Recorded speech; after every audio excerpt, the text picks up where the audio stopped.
Hi guys, bonjour. On se retrouve pour le récap mensuel des ETF Covered Call de chez JP Morgan, les fameux JEPQ, JEPI et JEPG.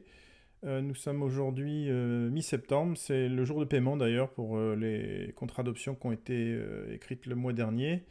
Et donc on va s'atteler à regarder puisqu'elles ont été annoncées les distributions pour le mois en cours qui sera payé le mois prochain. On voit juste qu'effectivement, depuis le début de l'année, JEPG surperforme par rapport à JEPQ et JEPI. On est là en dollars, hein, donc c'est des récaps que en dollars, pas en euros, parce qu'en euros, on est carrément négatif, mais ça c'est normal, c'est lié à la parité euro-dollar.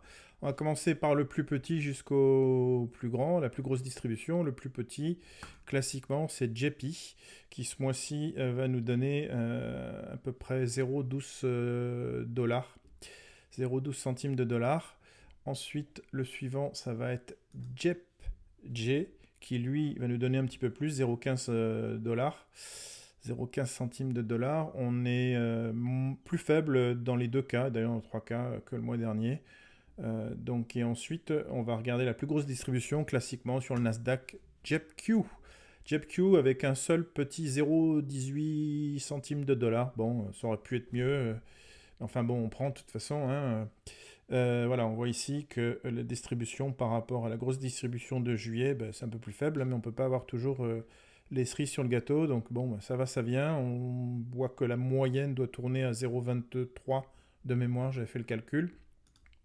Sur JEPG, on est sur une distribution pareille qui est plus faible que... Ça prend le même schéma en fait, hein, les trois, hein.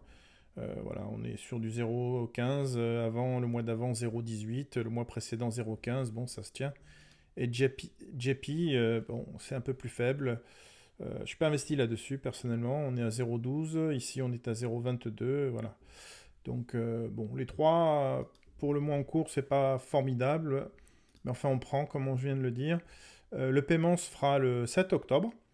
La ex-date est dans quelques jours, donc si vous voulez investir dessus, vous pouvez pour être payé sur les distributions que je vous ai annoncées.